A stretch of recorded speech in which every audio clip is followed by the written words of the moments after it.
All right, so for our next one here, we have quadrilaterals, and we're going to be doing them on the coordinate plane so that we can add a little bit of other things that we've learned before. So here we have three vertices of a parallelogram are A, B, C, D, and here are the vertices. So they tell us that A is 0, 6. So I'm going to go ahead and plot that one. 0, 6 would be right here.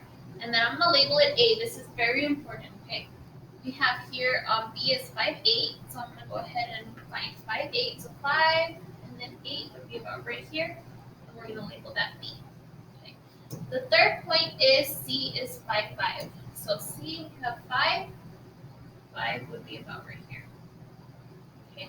So because this is parallelogram A, B, C, D, that means that the letter D or the vertex D, it needs to be somewhere in this area, okay? And there's different ways we can do this or we can figure this out. We do know using the properties of parallelograms that the distance from here to here should be equal in measure from here to here. Okay, so we can just count the little spots. So this one goes down 1, 2, and 3. So this one should go down 1, 2, and 3. So the vertex of D should be right there. Okay. We could have also counted the slope, the rise over the run. So to get from A to B, it's 2 up and 1, 2, 3, 4, 5 to the right. So we could have done the same thing.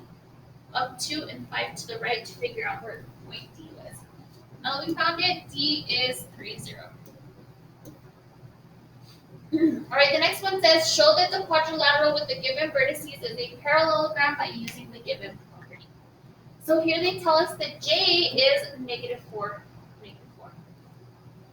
Okay, so here, -4 would be right here. Here is J. And then K is -6, 6. So I'm going to go ahead and plot K, -6, 6. This is K. Then we have L. L is 210, so 2 and 10 is L. And then we have M. M is 4, 0. So 1, 2, 3, 4, and 0. This is M. All right, so then from there, we're going to go ahead and they want us to prove this by showing that both sides are parallel. Okay, so I'm going to show that from K to J is parallel to L to M. Okay, so the slope of KJ is, and the slope of LM is. So if I count my rise over my run, it goes down 1, 2, 3, 4, 5, 6, 7, 8, 9, 10. 10 spots and 2 to the right. So 10 over 2. And it's negative because it's going down, which is -5. So if we count the slope from L to M, it goes down 1, 2, 3, 4, 5, 6, 7, 8, 9, 10. And to the right 2. So -10 over 2, which gives us a slope of -5. So because the slopes are equal, the slopes are congruent. That means that KJ is parallel to LN. Okay. And we're going to do the exact same thing for K to L and J to M. Okay. So the slope of K to L and the slope of J to M is, so let's go ahead and count the slope. So from K to L, it goes up 1, 2, and 3, 4, and to the right 1, 2, 3, 4, 5, 6, 7, 8. So 4, 8, which would be 1/2. And here's the same thing: 1, 2, 3, 4, and we count to the right 1, 2, 3, 4, 5, 6, 7, 8. So 4 over 8, which is equal to 1/2. So because the slopes are congruent, that means that KL is parallel to JM. All right. The next one here says R is -4, 8, and S is 5, 4. So let me go ahead and plot those. -4, 8 is right here. And the next one, S is 5, 4, 5, 5 and 4. It's going to be S. Oh, R didn't come out. And then we have T. T is 5, -7. So 5, -7. That is T. And then next we have -4, -3. So U is -4, -3. This is going to be U.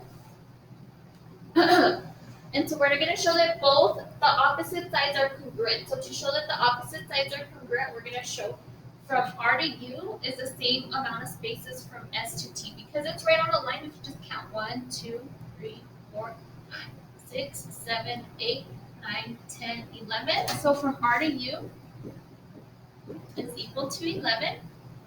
And let's see, from S to T, 1, 2, 3, 4, 6, 7, 8, 9, 10, 11. From S to T is also equal to 11. So that means that RU is congruent to ST. Okay, so we showed one, and they want us to show both. So I'm going to go ahead and show the next one. So from R to S, now this one's slanted, so it's not as easy to find the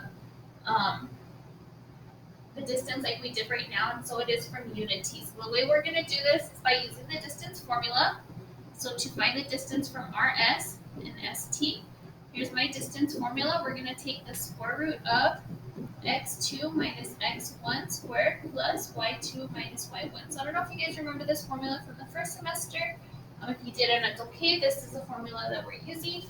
So we're using from R to S. So I'm looking at these 2 points first. Okay, so I'm going to go ahead and subtract the x's.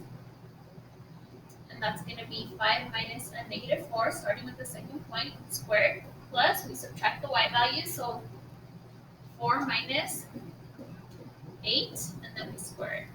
Okay. So we go ahead and put all of this in our calculator and see what it gives us. I'm going to go ahead and put this in real quick.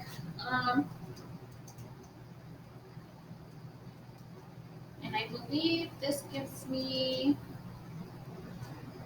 9.8. Okay, now from S to T. So now I'm going to, oh no, it's not S to T, it was T to U, sorry. It's the other side that I did in yellow, so T to U.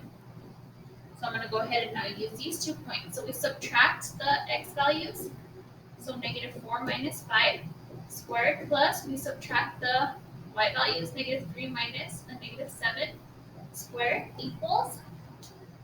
So here -4 minus 5 squared plus -3 minus 7 squared, and that gives me the same thing, 9.8. So because they gave me the same numbers, we can say RS is congruent to T. Okay. And the last section, so here it says N is 5.1, P is 2.7, Q is 6.9, R is 9.3. So I'm going to go ahead and graph those. N is 5.1, so 5.1. This is N. And then the next one is P is 2.7, so 2.7. That is P. And then the next one is 6.9, so 6 and 9. That is Q. And R is 9.3, so 9 and 3. And this is N, P, Q, R. Okay, so this one we have to show that the diagonals bisect each other, which means that they cut each other in half. So that means from N to Q and P to R, when they cut each other in half, that means this point right here is in the middle of both lines. It's a midpoint. So that means that we're going to use a midpoint formula. So if you remember the midpoint formula, you add your x's, x1 plus x2, and you divide by 2. And that gives you the x value, and then you add the y values, divide by 2, and that'll give you your y value. So if they have the same midpoint, that means that they cut each other in half, because that means that midpoint is in the exact same spot. Okay, so I'm going to find the midpoint from P to R, so I'm going to go ahead and look at these two first. So we add our x's, so P to R, the midpoint, mid, I'm just going to put mid. We add our x's, so 9 plus 2 divide by 2. And we add our y values, so 3 plus 7 divide by 2. So 9 plus 2 gives me 11, and 11 divided by 2 gives me 5.5. 3 plus 7 is 10, divided by 2 is 5. Okay, now let's check the midpoint from P to R. Oh, that was P to R, the midpoint from Q to R. Okay, so now I'm going to look Q to N. Sorry. Q to N. Well, something's weird here. So here's N and Q. I'm looking at those two. So I add my X values, 5 plus 6 divided by 2, and I add my Y values, 1 plus 9 and divide by 2. So 5 plus 6 is 11, divided by 2 is 5.5. 1 plus 9 is 10, divided by 2 is 5. Okay, so because they share the same midpoint, that means that they bisect each other. Okay, so that's the way that you show it. That's it for me for today. Thank you guys. We'll see you next time. Bye.